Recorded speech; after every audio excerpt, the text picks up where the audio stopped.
오늘도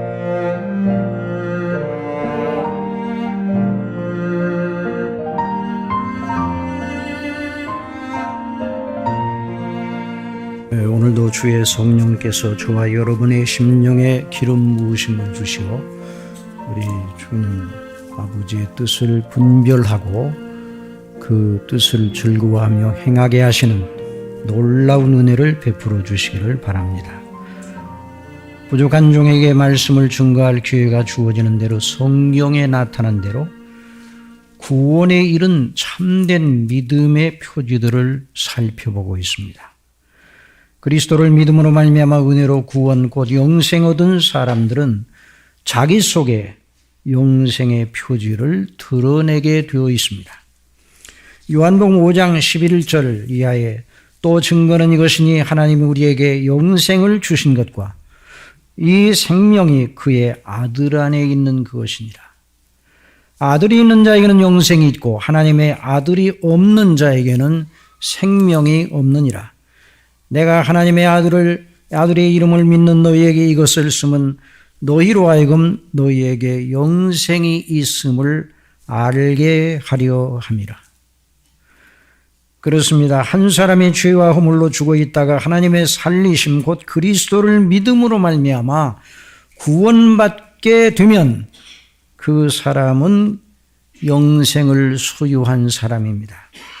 청교도 목사님 가운데 헨리 스코갈이라는 목사님이 계신데 그분은 그리스도를 진실로 믿는 이들의 영혼 안에는 하나님의 생명이 있다는 것을 책으로 내었습니다. 그래서 그분의 책이 사람의 영혼 안에 있는 하나님의 생명이란 제목의 유명한 책인데요. 아주 분량은 적은 분량입니다. 우리나라에도 번역이 되어 있습니다.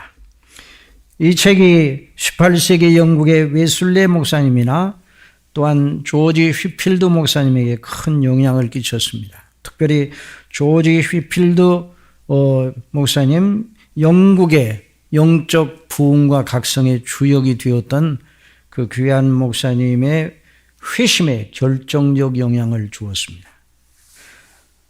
그 스코갈 목사님은 28살, 그러니까 1650년에 태어나서 1678년에까지 이제 세상에서 사시다가 28세를 일기로 하나님의 부르심을 받았습니다. 근데 그 작은 책이 하나님의 말씀이므로 지금까지 많은 심령들에게 큰 은혜를 끼치는 하나님의 성령의 도구로 쓰임을 받고 있습니다. 예수님을 자기의 구주로 믿는 이 안에는 하나님께서 주신 새 생명, 영생, 위로부터 난 생명을 소유하고 있어요. 이전에 예수님을 구주로 믿기 이전에는 영적으로 죽어 있었습니다.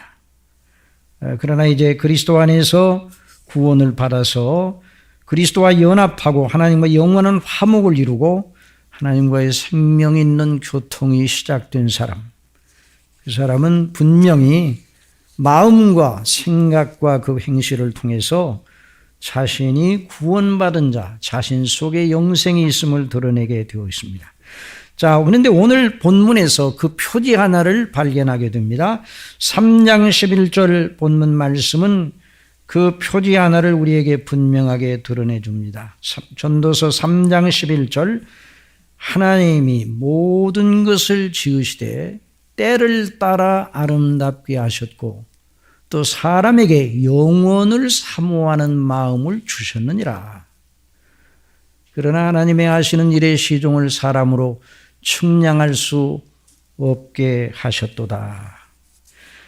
그래서 우리는 이 교리를 이 본문 말씀을 통해서 끌어낼 수 있어요. 이런 교리를 하나님의 사랑하심을 받고 그리스도를 믿음으로 말미암아 은혜로 구원받은 사람은 영원을 사모하는 마음을 가진 사람입니다. 어떤 마음을 가졌다고요? 영원을 사모하는 마음을 가진 사람이에요. 하나님의 모든 것을 지으시되 때를 따라 아름답게 하셨고 또 사람에게 영원을 사모하는 마음을 주셨느니라. 여러분, 사람이 본래 처음 지음받았을 때 그 본성 속에 하나님과 교제하기를 즐거워하고 자신의 존재의 가치를 창조주 하나님과의 영광스러운 교통, 그리고 하나님을 영화롭게 하고 또 하나님의 주시는 은택으로 즐거워하는 데서 찾았어요. 이것이 하나님의 형상대로 지음을 받은 아담과 하와의 처음 상태였습니다. 마땅히 그 마음속에 영원을 사모하는 마음이 있었을 것입니다. 그러나 아담과 하와가 마귀의 말을 듣고 하나님을 대적하여 불순종하고 범죄함으로 영적으로 그날 죽었어요. 아담이 몸은 930년 뒤에 죽었지만은 그날 범죄하는 날 영혼이 죽었어요. 하와도 마찬가지입니다. 창세기 3장 6절에 여자가 그 나무를 본 적 먹음직도 하고 보암직도 하고 지혜롭게 할 만큼 탐스럽기도 한 나무인지라 여자가 그 실과를 따먹고 자기와 함께한 남편에게도 주매 그도 먹은지라 이에 그들의 눈이 밝아 그랬어요. 자기들의 몸이 벗은 줄 알고 무화과 나무 잎을 엮어 치마를 하였도다. 눈이 밝았다는 말, 이것은 단순한 문학적인 표현이 아니라 영적 성향의 변화를 보여주는 아주 신학적인 그런 표현입니다. 이전에 보았던 것은 못 보게 되고 이제까지 유념하지 않았던 것을 유념하게 되는 그 성향이 달라졌어요. 보는 눈이 달라졌다는 말이죠. 우리 예수님께서 눈은 몸의 등불이라 그런 말씀을 하셨는데 육체의 눈을 우리 가지고 있는 이 육신의 눈을 가지고 영적인 것을 상징적으로 말씀하셨어요. 보는 눈, 영적 시야가 열리게 되면 바로 열리게 되면 그 사람이 구원을 받은 사람. 영적 시야가 죽어있는 사람은 영적 시야가 하나님의 세계에 대해서 전혀 볼 수 없는 그런 영적인 그 소경, 영적 시야가 닫혀져 있는 사람이에요.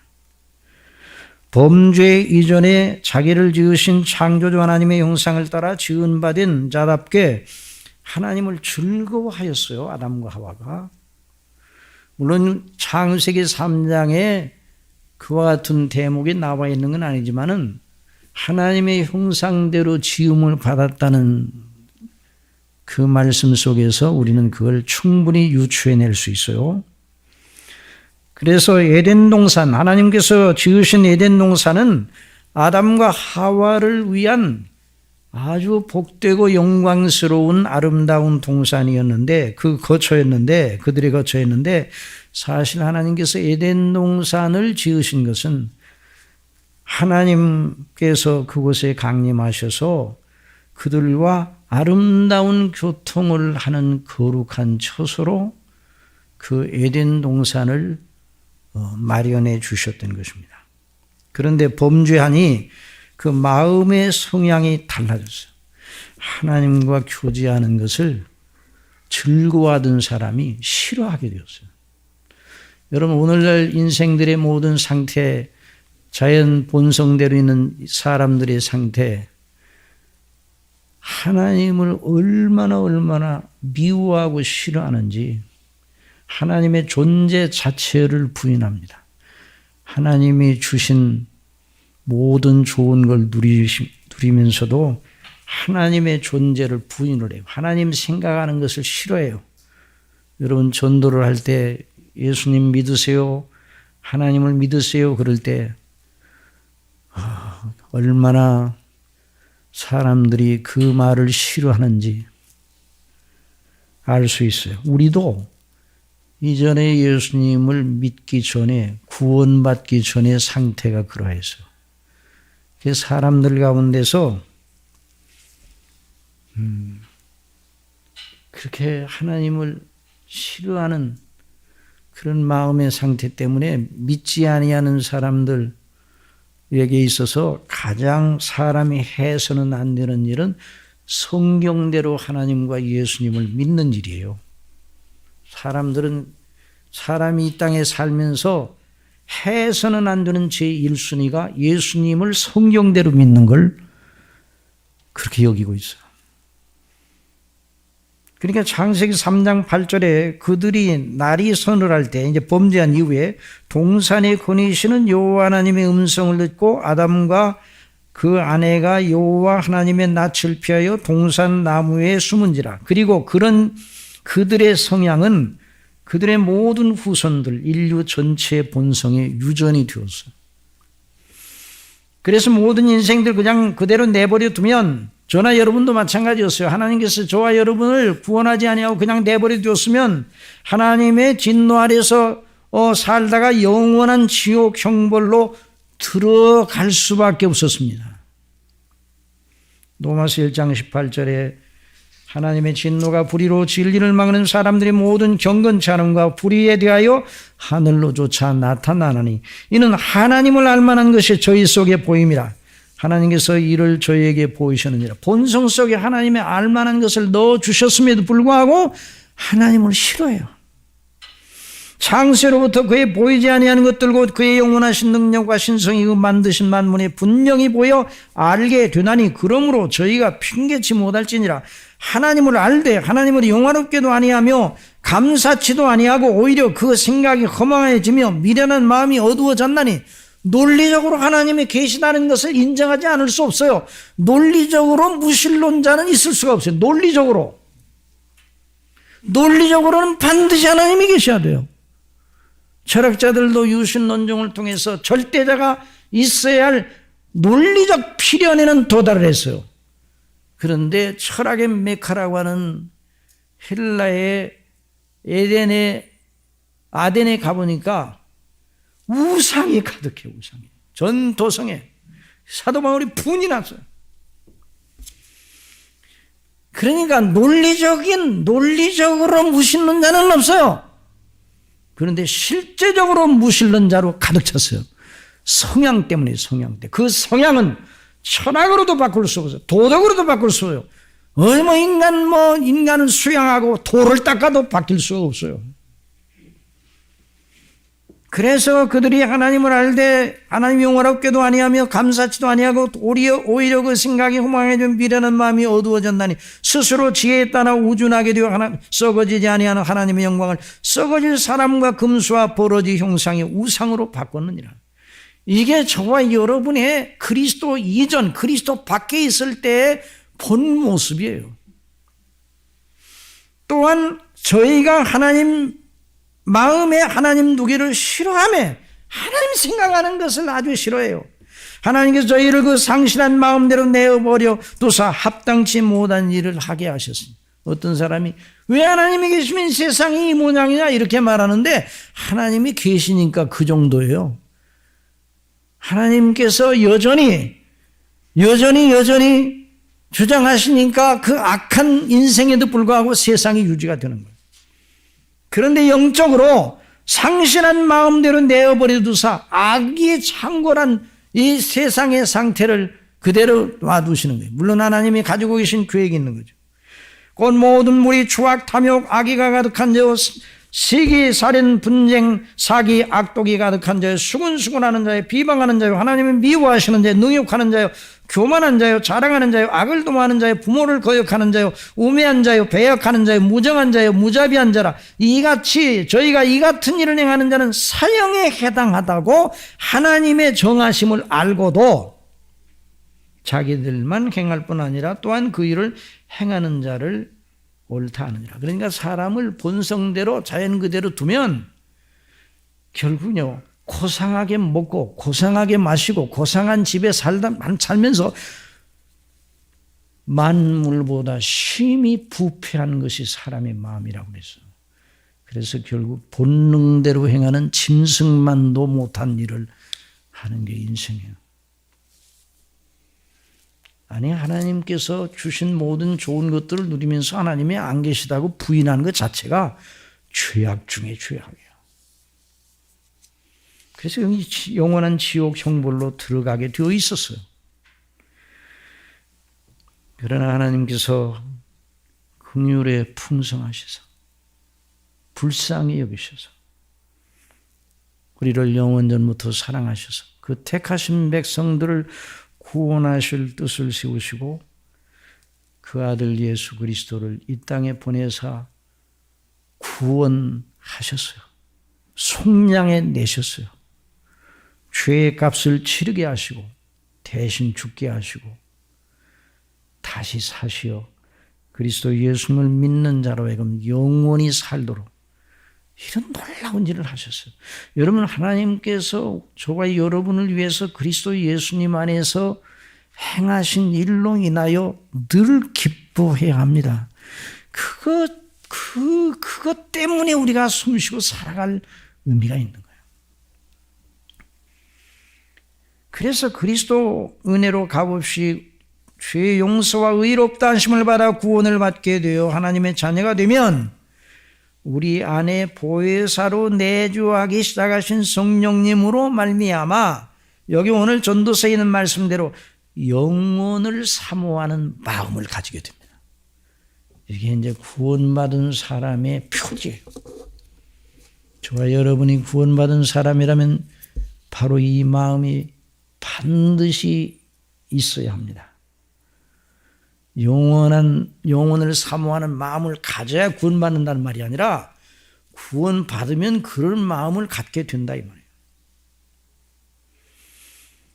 아까 말씀드린 것처럼 처음 지음받은 아담과 하와가 영혼을 사모하는 마음을 본성적으로 가지고 있었을 거예요. 그러나 죄로 말미암아 그것이 망가져 버렸어요. 그러나 이제 그리스도 안에서 하나님께서 주신 영생 때문에 그 영혼을 사모하는 마음이 깨어지지 않게 되었습니다. 로이존 목사님은 아담과 하와가 처음 지음을 받을 때보다 그리스도 예수님 안에서 구원받은 사람이 누리는 영생과 영광의 복은 범죄하기 전에 아담보다 더 영화롭다고 그랬어요. 범죄하기 전에 아담은 원의를 가지고 있었습니다. 그러나 그 원의를 가지고 있어서 생명을 유지하고 있었는데 그 생명은 죄로 말미암아 부서져 버렸어요. 그러나 저와 여러분이 예수 그리스도를 믿음으로 말미암아 예수님의 의로 말미암아 우리에게 주어진 영생은 깨어지지 않습니다. 참 이게 참 놀라운 일 아닙니까? 영생은 오직 그 영생을 뒷받침하는 완전하고 영원한 의가 있어야 돼요. 의. 저와 여러분이 영생을 얻으려면 저와 여러분이 하나님 앞에 그 영생을 얻은 자로 항상 있으려면 우리의 영생을 보증하는 의가 있어야 돼요. 의를 제출해야 돼요. 의를. 하나님 앞에 의가 있어야 하나님 앞에 정당성이 영생을 얻을 만한 정당성이 있어야 돼요.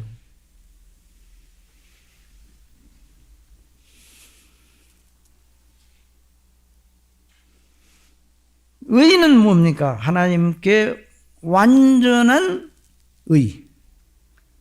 그 의는 영생을 보장하는 의는 뭐예요? 하나님께 완전하고 영원한 효력을 가진 의에만 돼요. 그래서 죄 가운데 있는 사람 자체로는 영생을 얻을 수 없습니다. 창세기 3장에서 성령께서 그 점을 확정하여 주셨어요.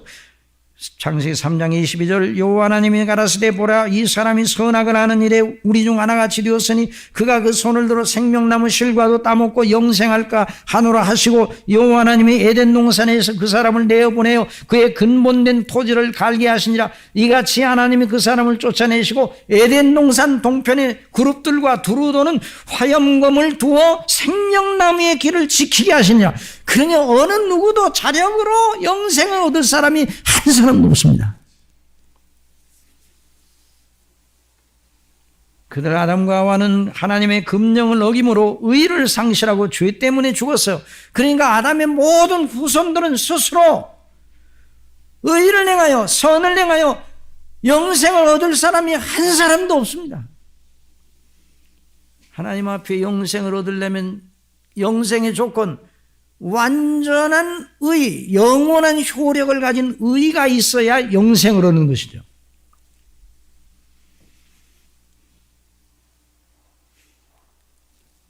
정말 이걸 생각하면 우리가 자다가도 깨어 일어나 찬송을 불러야 돼요.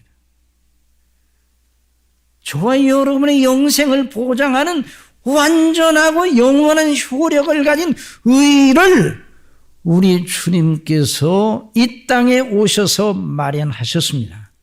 이걸 로마서에서는 하나님의 의라, 하나님께로부터 의라. 왜 복음이 모든 믿는 자를 구원하시는 하나님의 능력이 되는가? 복음에는 하나님의 의가 나타났다 그랬어요. 하나님의 의가 나타났으니 기록된 바 오직 의인은 믿음으로 말미암아 살리라. 그래서 그 의가 나타나서 믿음으로 믿음에 이르게 하나니,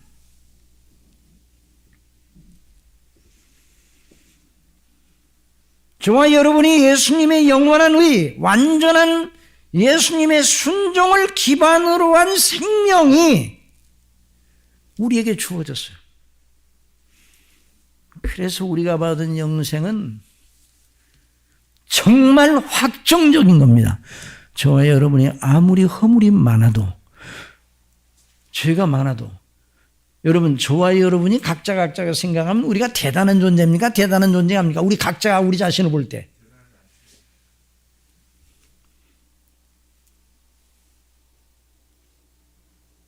각자 자신을 바라볼 때 이렇게 형편은 내가 어떻게 영생을 얻어? 그럼에도 불구하고 그리스도 예수님 안에 있는 사람은 영생을 얻었습니다.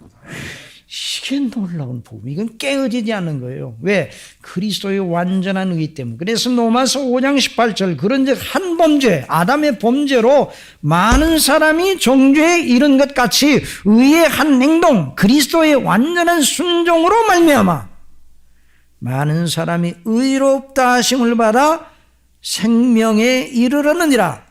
한 사람의 순종치 아니함으로 많은 사람이 죄인 된 것 같이 한 사람 아담의 순종치 아니함으로 모든 사람이 다 죄에 빠지고 사망에 이르게 되었어요. 한 사람의 순종, 우리 주 예수 그리스도의 순종으로 말미암아 많은 사람이 의인이 되리라. 이건 논리적인 미래형이에요. 시간적인 미래형이 아니라 우리가 그리스도를 힘입어 의롭다 하심을 받은 건 정말 우리에게 있는 어떤 것을 기준한 것이 아니라 오직 우리 주 예수 그리스도와 그 행하신 일. 그래서 로마서 5장 20절에 계속 말하면 율법이 가입한 건 범죄를 더하게 하려 함이라. 그러나 죄가 더한 곳에 은혜가 넘쳤나니, 다 같이 한번 읽읍시다. 시작. 이는 죄가 사망 안에서 왕노릇한 것 같이 은혜도 또한 의로 말미암아 왕노릇하여 우리 주 예수 그리스도로 말미암아 영생에 이르게 하려 합니다. 의로 말미암아 그리스도의 의, 하나님의 계명과 율법 끝에 완전 무결하게 순종하신 예수님의 그 순종의 행위, 의로 말미암아. 요즘 이상한 사람들이 있어요. 예수님이 이 땅에 오셔서 아기로 나셔서 십자가에 못 박혀 죽으시기까지의 삶 전체 속에서 율법에 대한 능동적 순종이 필요 없었다고 주장하는 사람도 있어요. 정신 나간 사람들. 영어로 그걸 out of spirit라고 그래요. 그리스도의 완전한 순종, 그분이 우리의 대속의 완전한 자격을 갖추신 중보자, 희생제물, 속죄제물, 화목제물이죠. 그래서 그 의로 말미암아 왕노릇하여 우리 주 예수 그리스도로 말미암아 영생에 이르게 하려 합니다. 그러므로 여기 전도서에서 말씀하시는 하나님께서 우리로 영혼을 사모하는 마음을 주셨다는 건 단순하게 오래 영원히 사는 걸 꿈꾸는 마음을 주셨다. 뭐 그런 것이 아니에요. 여러분, 우리가 성경을 해석할 때, 성경의 어떤 부분을 해석할 때 극히 주의해야 되는 건 문학적인 시각으로 성경을 이해하려고 그러면 안 돼요. 무슨 철학적으로 이해하려고 하면 안 돼요. 플라톤 철학식으로 성경을 보다가 영지주의가 나왔어요. 여러분, 플라톤 철학은 뭐예요? 이데아.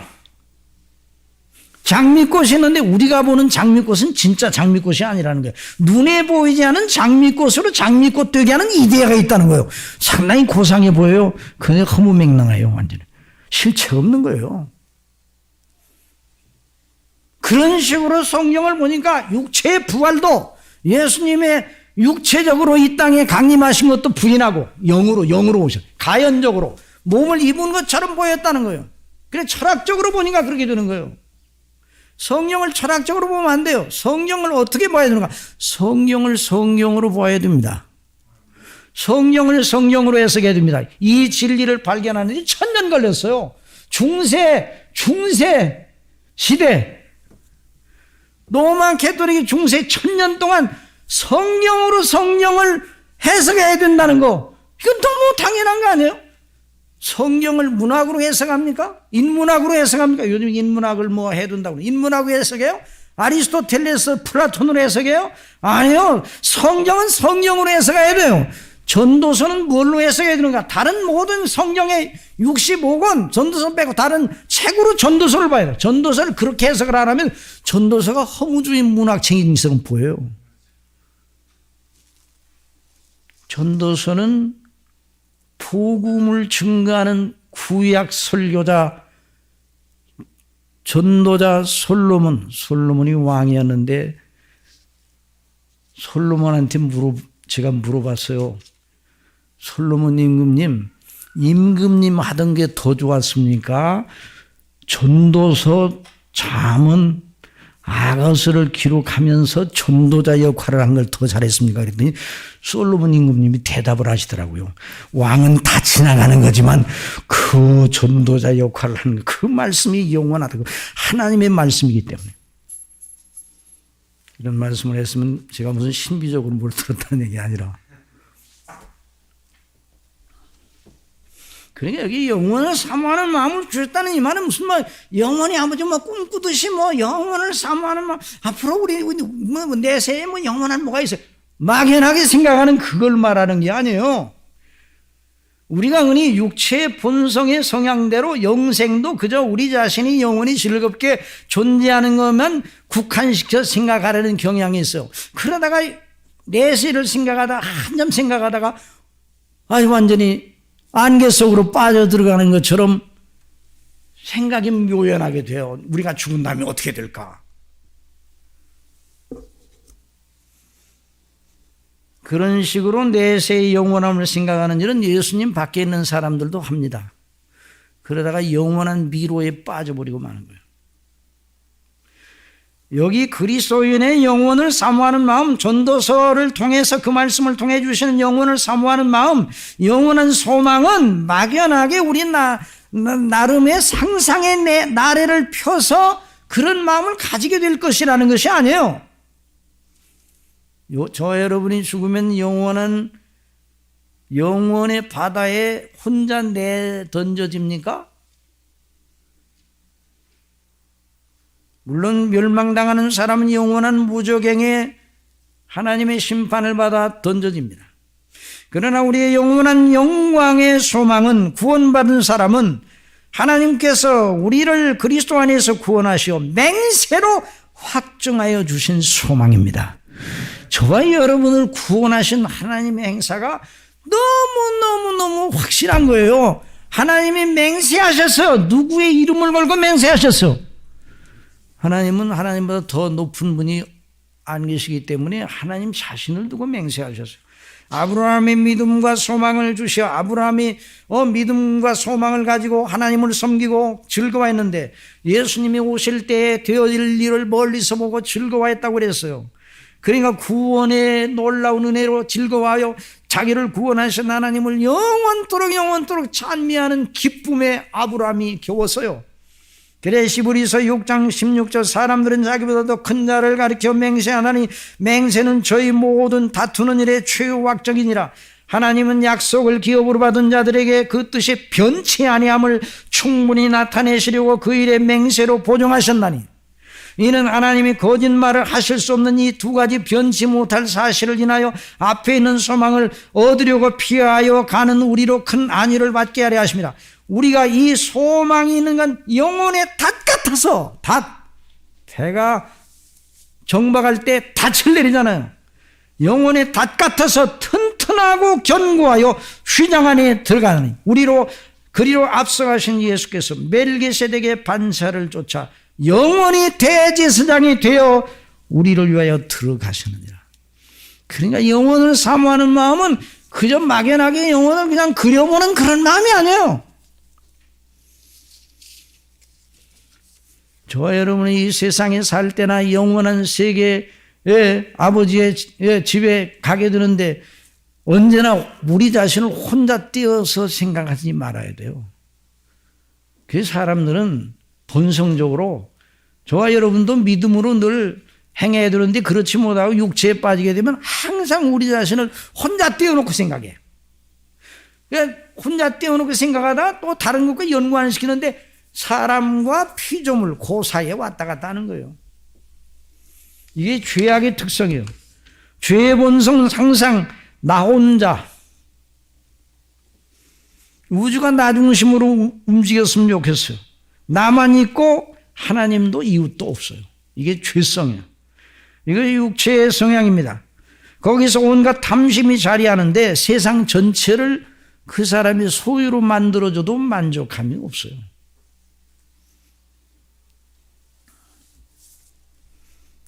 솔로몬이 이것을 깨달았어요. 성령님으로 말이에요.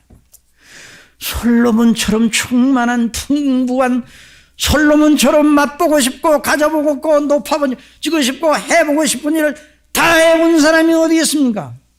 그런데 솔로몬이 그런 가운데서도 메울 수 없는 큰 구멍이 있다는 걸 알았어요. 그래서 솔로몬은 해 아래에 수고하는 모든 인생 그 자체를 보면 허무한 것입니다.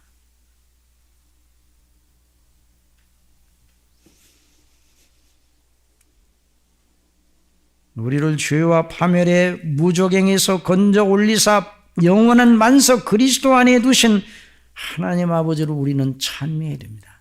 이게 영혼을 사모하는 사람, 영혼을 사모하는 마음을 가진 하나님의 사람들이 늘 잊지 않아야 할 찬미의 제목입니다.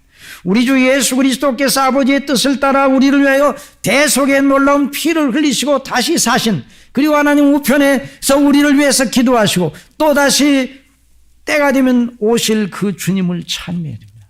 우리 속에 계신 보혜사 성령님을 찬미해야 됩니다. 성삼위 하나님을 찬미해야 됩니다. 다시 말씀드리거니와 저와 여러분은 우리의 시간의 지상 세계 속에서나 영원한 내세에서도 혼자가 아닙니다.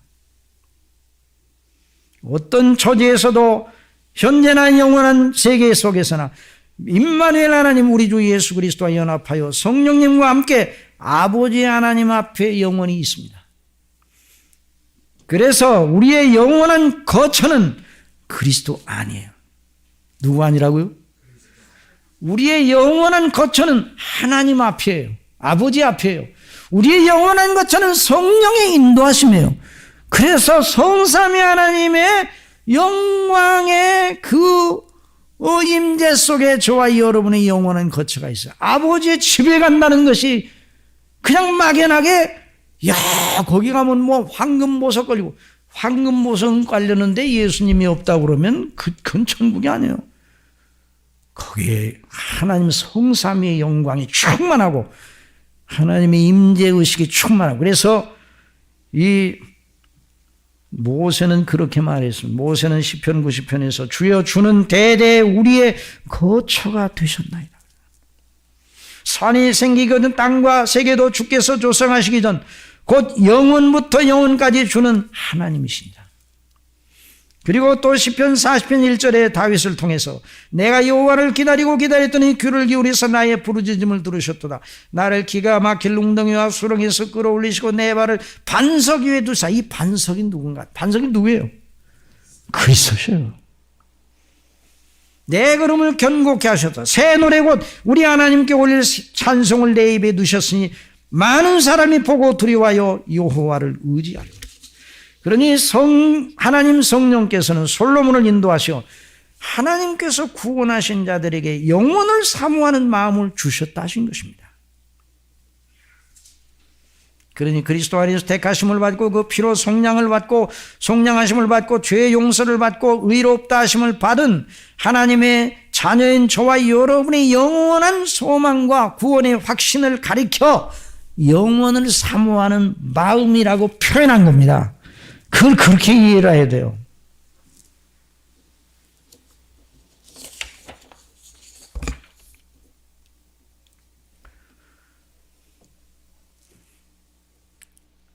그러니까 저와 여러분이 구원받은 것은 흐느적거리고 변동이 있는 그것이 아니에요. 저와 여러분은 변동치 않을 확정적인 나라를 받았습니다. 이걸 언제나 있지만 다 변동하. 이 세상이 다 변동하잖아요. 자, 그러면 우리가 이 대목을 통해서 우리가 한 가지 또 주목해야 돼요. 그러니까 영생 얻은 우리는 그 마음속에 영원한 아버지께서 약속하신 구원의 영광과 하나님 나라의 영광과 그 소망을 가지고 늘 그걸 바라보는 사람이 이 지상에 살고 있고 지상에서 걷고 있고 지상에서 나는 걸 먹고 마시고 숨쉬고 있지만 우리 영혼은 항상 영원한 하나님 나라를 바라보고 있는 사람. 그런데 여기서 주목해야 할 매우 중요한 요점이 있습니다. 잘 들으셔야 돼요. 그러니까 영혼을 사모하니까 이 지상에서 사는 날들의 의미가 있는가? 우리가 이 땅에 사는 날들에 그건 다 헛되고 헛되니까 뭐 적당히 하고 세상에 사는 것이 좋지 않을까? 이런 생각을 할 수가 있는데요. 언젠가 영생을 얻었으니 어서 가서 그 영광을 누리는 것이 지혜라 생각하면서 목숨을 끊은 자들이 있었어요. 여러분, 성경은 구원의 책입니다. 디모데후서 3장 15절 또 내가 어려서부터 성경을 알았느니 성경은 능히 너로 하여금 그리스도 예수 안에는 믿음으로 말미암아 구원에 이르는 지혜가 있게 하느니라. 구원의 책이에요. 모든 성경은 하나님의 감동으로 된 것으로 교훈과 책망과 바르게 함과 의로 교육하기에 유익하니 이는 하나님의 사람으로 온전케 하며 모든 선한 일을 행하게 온전케 하려 함이라. 성경이 이렇게 놀라운 구원의 책입니다. 그런데요, 성경을 억지로 풀면 멸망에 이르게 되는 거예요. 날카로운 좋은 명검을 바르게 쓰면 유익합니다. 주부들이 쓰는 아주 명검 좋은 칼, 얼마나 주부의 힘을 덜어주고 도와줍니까? 그러나 그 잘못 사용하면 그만큼 위험한 거예요. 베드로 후서 3장 15절 주님의 재림과 관련하여 우리 주의 오래 참으심이 구원이 될 줄로 여기라. 우리 사랑하는 형제 바울도 그 받은 지혜대로 너에게 이같이 썼고 그 모든 편지에도 이런 일에 관하여 말하였을 때 그 중에 알기 어려운 것이 들어있으니 무식한 자들과 어떤 자들이요? 이 하나님께 대하여 무식한 자들 말하는 거예요. 굳세지 못한 자들이 다른 성경과 같이 그것도 억지로 풀다가 스스로 멸망에 이르느니라. 그러므로 사랑하는 자들아 이것을 너희가 미리 알았은지 무법한 자들의 미혹에 이끌려 너희 굳센 데서 떨어질까 삼가라. 그러니 이단은 성경 전체를 듣지 않고 어떤 한 대목만을 쭉 보고 예수 그리스도를 믿어 영생을 얻으면 하늘나라의 영광 속에 거한다. 그러니까 이 세상에 사는 모든 삶의 날들은 이제 더 이상 의미가 없는 거야. 그냥 빨리 가서 그 하늘나라의 영광 아버지 집에 거하는 것이 옳은 게 아니야?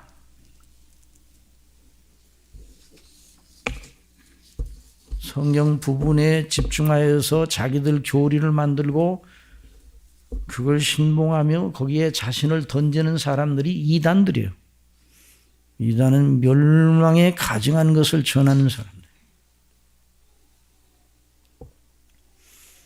여러분, 지상의 순리길 속에 있는 하나님의 자녀들, 영혼을 사모하는 사람, 영생을 얻은 사람, 영원한 내세에 대한 확신을 가지고 성삼위 하나님의 영광을 인하여 기뻐하는 사람은 이 땅에 사는 날들, 때와 시간의 굴레 아래 있는 이 세상 조건 속에서 어떻게 해야 되는가?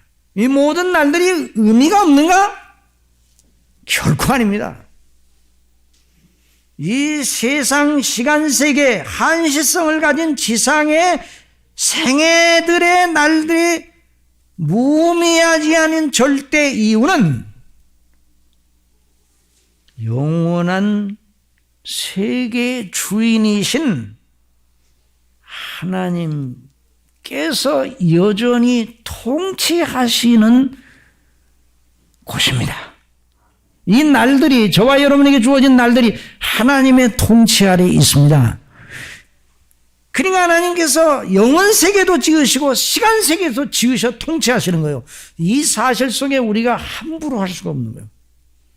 하나님이 행하시는 일에 우리가 복종하고 그 선한 일에 동참한 우리니까 거기서부터 시작을 해요. 이게 모든 생각을 하나님으로부터 시작을 해야 돼요. 하나님은 알파와 오메가라고 말씀하셨잖아요.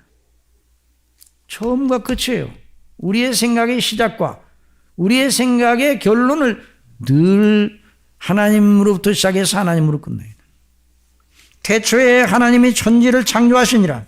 하늘의 세계, 시간 세계, 지상의 세계, 영적 세계 다 하나님이 지으시고 통치하시고 주장합니다.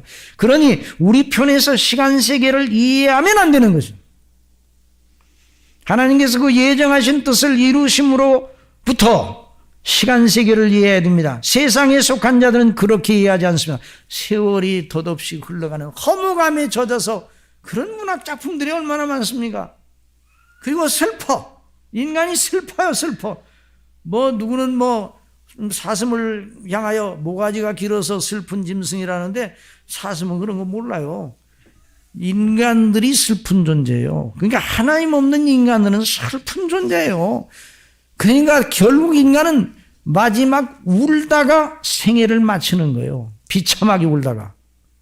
하나님 없으면. 우리는 세상에 속하지 않습니다. 시간 세계를 목적으로 삼지 않습니다. 그럼에도 불구하고 시간 세계에 대한 우리에게 주어진 하루하루의 의미를 우리는 그 자체에서 찾지 않고 하나님의 영원한 목적에서 찾아야 됩니다. 하나님의 뜻 가운데 찾아야 돼요. 우리로 세상에 태어나게 하시고 자라게 하시고 살게 하시고 때가 되면 부르시어 우리를 위해 예비하신 영원한 아버지의 집에 이르게 하실 그 하나님을 믿고 경외하면서 그 안에서 우리의 날들의 의미를 발견해야 돼요.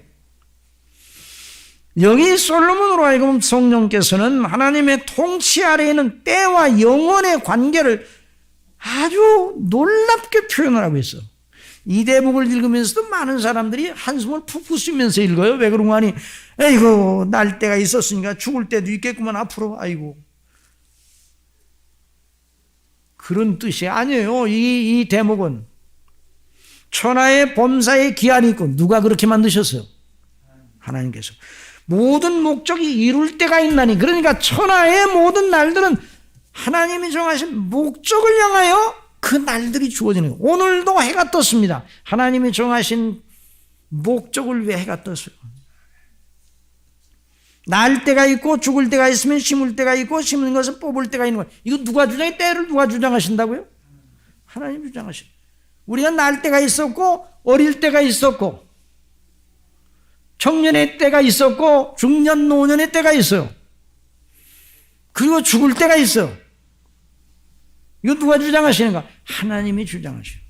죽일 때가 있고 치료시킬 때가 있으며 하나님의 주권적으로 또 헐 때가 있고 세울 때가 있으며 울 때가 있고 웃을 때가 있으며 슬퍼할 때가 있고 춤출 때가 있으며 돌을 던져버릴 때가 있고 거둘 때가 있으며 않을 때가 있고 않는 일을 멀리할 때가 있으며 찾을 때가 있고 잃을 때가 있으며 지킬 때가 있고 버릴 때가 있으며 찢을 때가 있고 꿰맬 때가 있으며 잠잠할 때가 있고 말할 때가 있으며 사랑할 때가 있고 미워할 때가 있으며 전쟁할 때가 있고 평화할 때가 있느니라.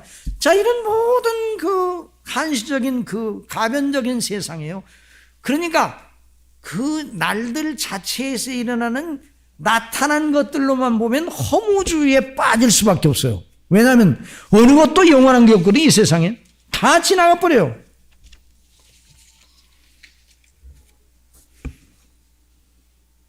그러나 하나님의 은혜로 구원받은 우리는 영원한 나라의 시각을 가지고 운호를 바라보는 거예요.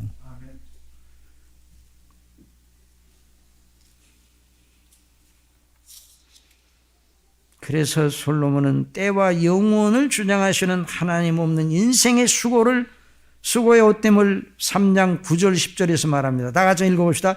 이 일하는 자가 그 수고로 말하면 무슨 이익이 있으랴. 하나님의 인생들에게 노고를 주사 애쓰게 하신 것을 내가 보았노라. 그러니까 하나님의 뜻 모르고 그냥 먹고 입고 마시고 그냥 거기에 급급하고 창조주 하나님 심판 구원의 하나님 모르고 그냥 살면 결국 허무주의에 빠져서 어디로 가는지 모르고 영원한 지옥 형벌 속에서 눈을 뜨는 것이 인생이에요. 그러니까 여러분, 이것이 인생이라는 텔레비전 프로그램도 있더라고요. 그런데 이것이 인생이라고 말할 수 있는 사람은 구원받은 사람밖에 없습니다. 그리스도를 믿는 사람밖에 이것이 인생이라 말할 수 있는 사람이 없어요. 창조주, 심판주, 구원의 주, 성삼위 하나님 믿고 경외하는 사람뿐입니다. 그래서 잠언 1장 7절에 여호와를 경외하는 지식의 근본을 미련한 자는 지혜와 군계를 멸시하느니라. 요한복음 14장 6절 예수께서 가라서 내가 곧 길이요 진리요 생명이 나로 말미암지 않고는 아버지께로 올 자가 없느니라.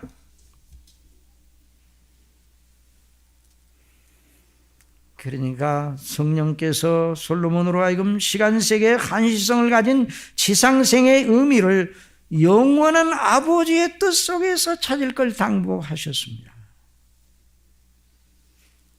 역사는 왜 하나님이 역사를 이어가시는가? 역사 날과 날들로 이어져 나가죠.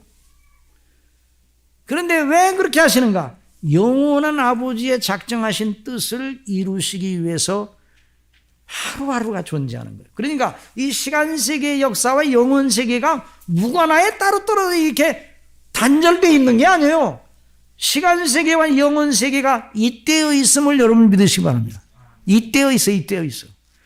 영원한 아버지께서 시간세계 속에서 영원한 아버지의 뜻을 이루시려고 일하고 계셔요. 그러니까 우리도 일해야 돼요. 시편 19편에 하늘이 하나님의 영광을 선포하고 궁창이 그 손으로 하신 일을 나타내는다. 날은 날에게 말하고 밤은 밤에게 지식을 전하니 그냥 매일매일이 그냥 하루하루가 지나가는 게 아니라 이 말이죠. 언어가 없고 들리는 소리도 없으나 그 소리가 온 땅에 통하고 그 말씀이 세계 끝까지 이르도다. 그 말씀 뭐예요? 하나님께서 그리스도 안에서 영세전에 세우신 창세전에 세우신 그 놀라운 목적을 이루시기 위해 모든 창조하시고 그 모든 걸 운행하여 세우신다. 주장하신단 말이에요. 그러니 여러분 이렇게 생각해야 돼요. 피어있는 꽃이 아름답습니까? 아름답지 않습니까? 떨어진 꽃은 밉습니까? 아름답습니까? 대답을 안 하시네. 떨어진 꽃이 떨어졌어. 아니 그 자체로는 더러워요, 안 더러워요? 아주 지저분하죠? 그러나 목적, 하나님의 영원한 목적에 보면 목적을 두고 생각해 봐요. 떨어진 꽃이 있길래 열매가 있는 거예요. 가을을 바라보며 그 떨어진 꽃도 아름다운 거예요. 그래서 그런 의미에서 전도서 3장 11절 나가지 봅시다. 하나님이 모든 것을 지으시되 때를 따라 아름답게 하셨고 또 사람에게 영혼을 사모하는 마음을 주셨느니라. 솔로몬이 지금부터 3,500년 전에 이 글을 썼어요. 3,500년 동안에 낳고 살고 죽고 낳고 살고 죽고 수십억의 사람들이 이 세상에 태어났다 죽고 그랬잖아요. 우리 앞에. 저와 여러분은 우리만 있는 줄 알죠? 역사 속에 있었던 인물들은 동화 속에 나오는 인물들이고, 또 우리 후대에 나올 사람들은 그저 이상한 앨리스의 나라의 사람들처럼 우리만 있는 것처럼 보여요. 그러나 그렇지 않아요. 그러니까 영혼을 사모하는 마음, 구원의 영광, 하나님 나라의 영광, 영원한 아버지의 집을 바라볼 때 내게 주어진 하루하루가 그렇게 소중할 수 없는 거예요. 그냥 보내서는 안 돼요. 한번 따라 합시다. 아버지께서 이제까지 일하시니 나도 일한다. 예수님이 영원하신 그분이 시간 세계 속에 들어오셔서 하나님의 뜻을 이루셔서 때가 되매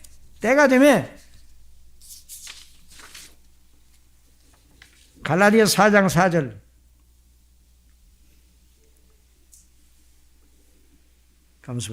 그렇죠. 갈라디아 4장 4절 한번 보세요.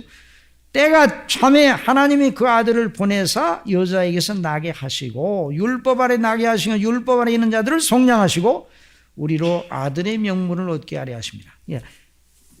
때 속에 시간 세계 속에 하나님 예수님이 들어오셔서 그 아버지의 영원한 뜻을 이루셨어요. 그리고 지금도 일하고 계셔. 성령께서 저와 여러분 심령 속에 영혼을 사모하는 마음을 주시면서 시간 세계 속에 우리에게 주어진 날들 동안에 아버지의 나라와 영광을 위해 헌신하도록 하시는 거예요. 그러니까 시간 세계 속에서 저와 여러분이 행하는 이 일이 아버지의 나라와 그 이름과 영광을 위해서 그게 기묘한 그런 도구가 되면요, 저와 여러분의 헌신한 일이 아버지의 나라와 함께 영원히 기념될 것을 확신하시기 바랍니다. 영원히 기념이 되는 거예요. 저와 여러분을 하나님의 선한 일에 동참케 하시고, 그러니 우리 예수님의 그 거룩하신 은혜를 통해서 구원받은 우리는 그래서 재림의 날을 바라보는 거예요. 그것도 재림의 날도 시간 세계 속에서 나오는 거예요. 하나님이 정하신. 그래서 베드로서 3장 5절에 주의 약속은 어떤 일 더디되 생각하는 것 같이 더딘 것이 아니라 오직 너희를 대하여 오래 참으사 아무도 멸망치 않고 다 회개하게 이르기를 원하시느니라. 그러나 주의 날이 도적같이 오리니. 누구의 날이요? 주의 날, 시간 세계 속의 날, 어느 날. 그러니까 영원한 아버지의 뜻이 시간 세계 속에서 이루어지는 거예요. 자, 이게 진짜 신비로운 거 아니에요? 그러니까 우리의 이 날들은 무의미하게 그냥 왔다가 가버리는 게 아니에요. 아버지의 뜻을 이루는데 어떤 한 역할을 감당하도록 합니다.